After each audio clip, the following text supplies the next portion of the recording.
हमारे चैनल में आपका बहुत बहुत स्वागत है। सभी को मेरा नमस्कार, राधे राधे।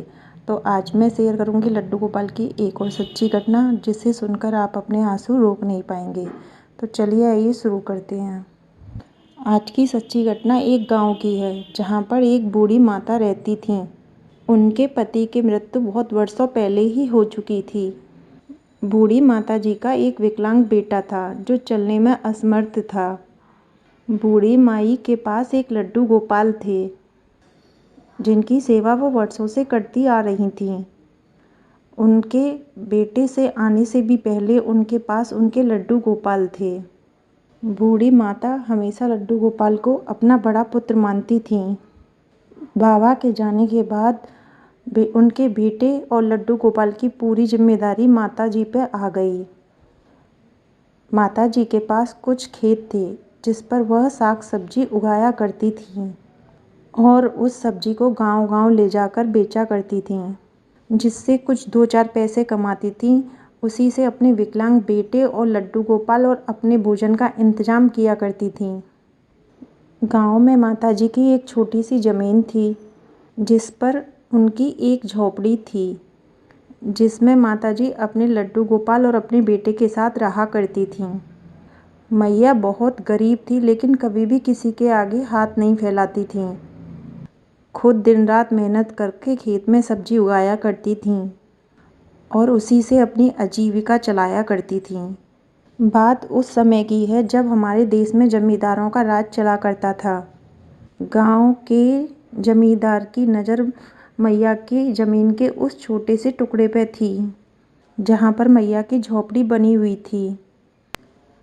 बाबा के मरने के बाद जमींदार हमेशा मैया को धमकाते रहते थे, डराया करते थे कि तुम अपनी झोपड़ी यहाँ से हटाओ और कहीं जाकर रह लो। पर मैया अपना घर छोड़कर जाने को तैयार नहीं थीं। दरअसल जमींदार मैया की झोपड़ी को तोड़कर उस ज़मीन पर कब्जा करना चाहता था, पर बूढ़ी माता जी कभी भी अपना घर छोड़ने के लिए तैयार नहीं थीं। गांव के सभी लोग मैया से बहुत प्यार करते थे। मैया की ईमानदारी और मेहनत की बहुत तारीफ़ किया करते थे। ये सब तो आप भी जानते हैं कि ताकतवर इंसान के आगे सभी चुप रहते हैं। कोई भी सच्चाई का साथ देना नहीं चाहता है। कोई भी दूसरे के लिए मुसीबत मोल लेना नहीं चाहता है। जमींदार के डर से सभी लोग चुप रहा करते थे। माताजी बिल्कुल अकेली थीं। उनकी तरफ से बोलने वाला कोई नहीं था। ऐसे ही दिन बीत रहे थे। दिन पे दिन जमींदार का तानाशाही भी बढ़ने लगा।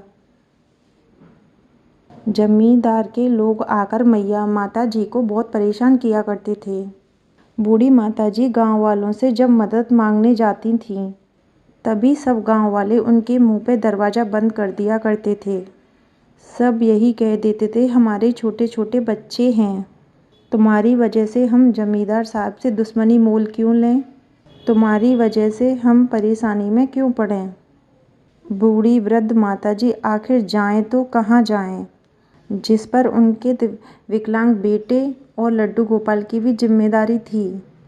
अब माताजी और ज़्यादा दुखी रहने लगीं। लड्डू गोपाल को गोद में लेके माताजी रोती रहती थीं और कहती थीं, हे गोपाल, ये मुझे अपने कौन से जन्म के कर्म की सज़ा मिल रही है।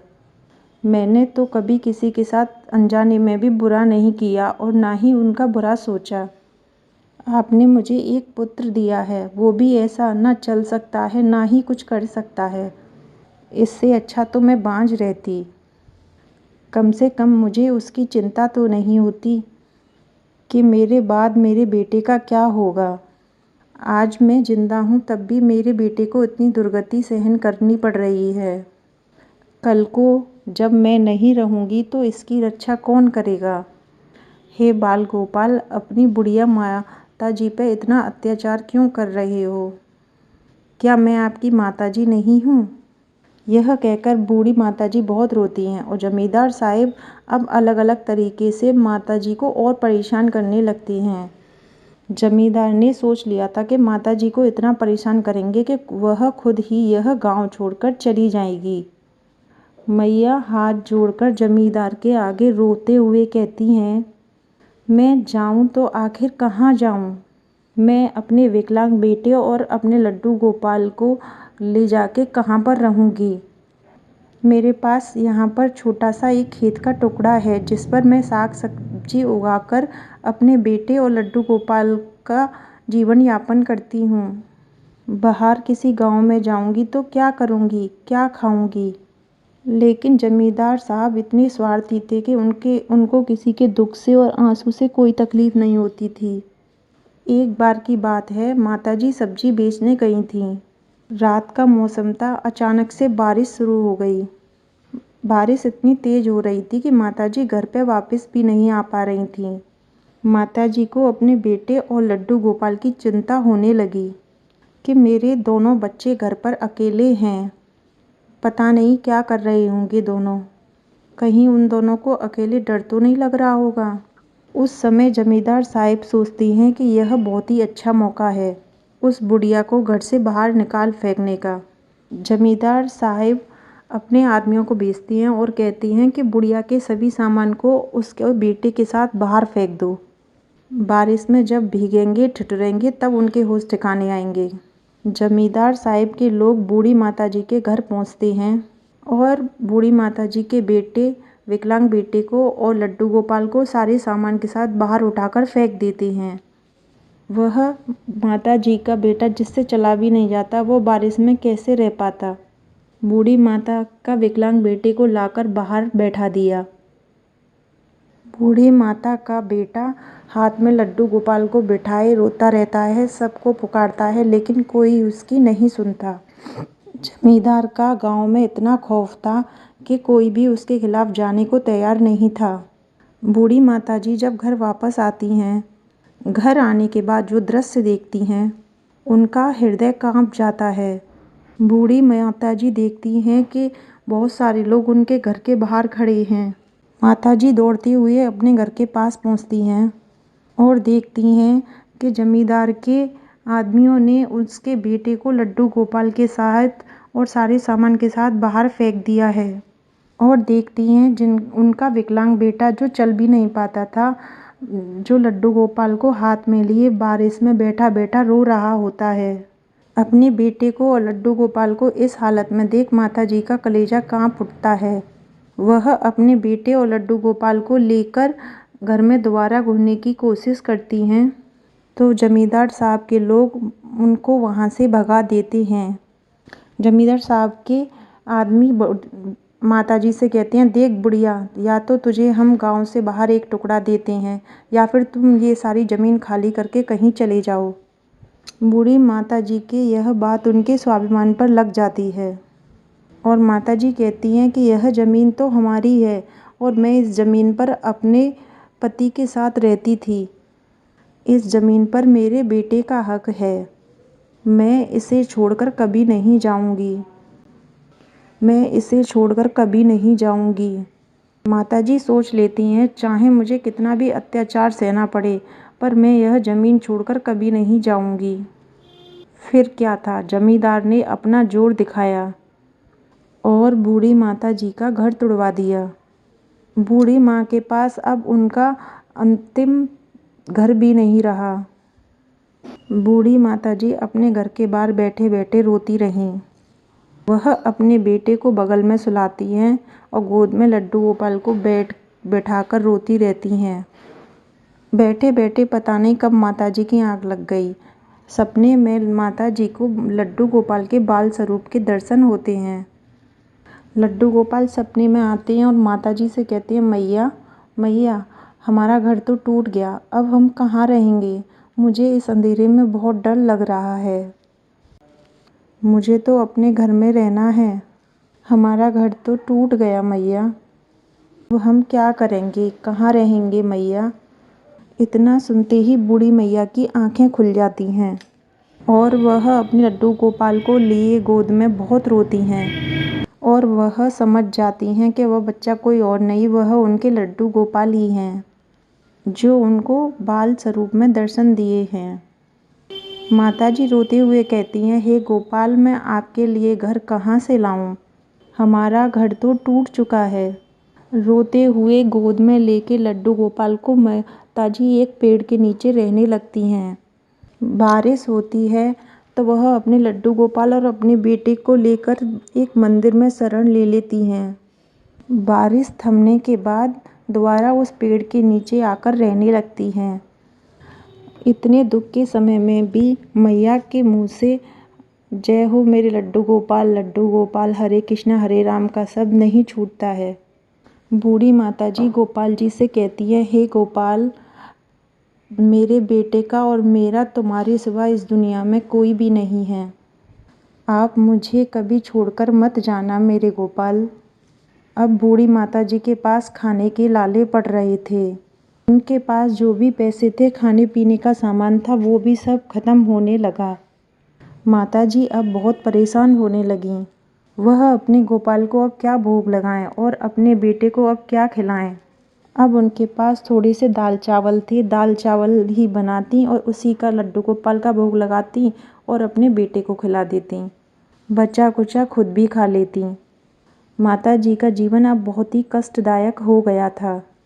अब तो भूखा मरने की स्थिति हो गई थी। माताजी पे काम करने का भी अब कोई साधन नहीं बचा था। दिन भर लड्डू गोपाल को गोद में लिए बस पेड़ के नीचे बैठी रहती थीं। कोई भला इंसान अगर आता था तो वो मैया को कुछ दे जाता था, बस उसी से माताजी का गुजारा चल रहा था। ऐसे ही दिन बीतने लगे। जमींदार साहब मैया का घर तुड़वाकर वहाँ पर एक बड़ा सा घर बनाना चाहते थे। उसका काम भी उन्होंने शुरू कर दिया। आश्चर्य की बात यह है, जब भी वहाँ पर कोई मजदूर काम करने आते थे तो उन्हें वहाँ पर छोटे बच्चे के रोने की आवाज़ आती थी। धीरे धीरे यह बात पूरे गांव में फैल गई। कोई भी मजदूर अब वहाँ पे काम करना नहीं चाहता था। जमींदार साहब इस बात से बहुत ही परेशान हो गए। वो सोचने लगे, ऐसा कैसे हो सकता है, वहाँ पर किसी बच्चे के रोने की आवाज़ कैसे आ सकती है। जमींदार ने अब निश्चय किया कि मैं खुद वहाँ जाकर देखूंगा कि वहाँ पर बच्चे के रोने की आवाज़ कहाँ से आती है। जमींदार साहब वहाँ पहुँच गए। दिन भर बीत गया लेकिन किसी भी बच्चे की रोने की आवाज़ नहीं आई। उन्होंने रात को वहीं रुकने का निश्चय किया। तभी उनकी वहाँ आँख लग गई।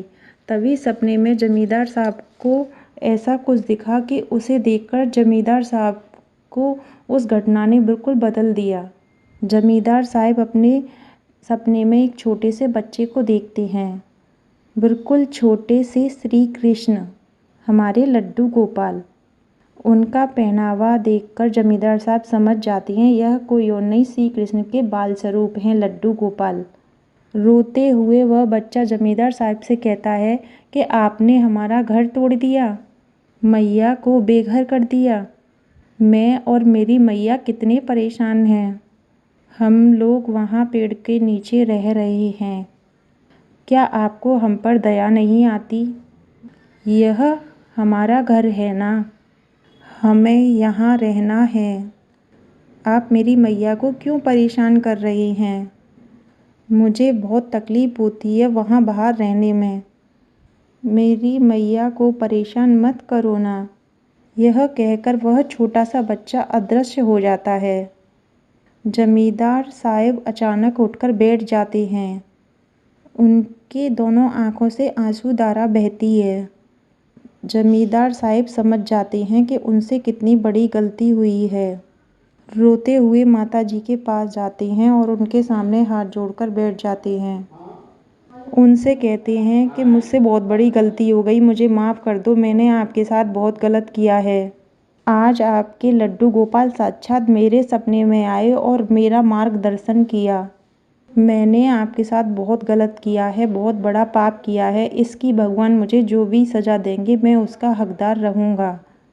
अब जमींदार साहब ने जहाँ बूढ़ी मैया का घर तोड़ा था वहीं एक शानदार घर बनवाते हैं, जिसमें बूढ़ी मैया और उनका विकलांग बेटा और लड्डू गोपाल रहते हैं। उस दिन से जमींदार साहब ने उन बूढ़ी माताजी की पूरी जिम्मेदारी उठाई। जब तक बूढ़ी माताजी संसार में थीं, जमींदार साहब ने उनकी हर ज़रूरत का ख्याल रखा। बूढ़ी माताजी लड्डू गोपाल के प्रेम में दिन भर मगन रहती थीं, दिन भर लड्डू गोपाल की सेवा करती थीं, हमेशा हरे कृष्णा हरे रामा का जाप किया करती थीं। बूढ़ी माताजी के संसार से जाने के बाद उनके विकलांग बेटे की जिम्मेदारी भी जमींदार साहब ने उठाई और उसी जगह भगवान श्री कृष्ण का एक भव्य मंदिर बनाया, जिसमें बूढ़ी माताजी के लड्डू गोपाल की प्राण प्रतिष्ठा करके पूजा की जाती है। तो इस तरीके से थी आज की हमारी सच्ची घटना। आपको हमारी सच्ची घटना कैसी लगी ये कमेंट बॉक्स में ज़रूर बताएं, और वीडियो पसंद आई हो तो चैनल को सब्सक्राइब करें और वीडियो को लाइक शेयर अवश्य करें। सभी को राधे राधे।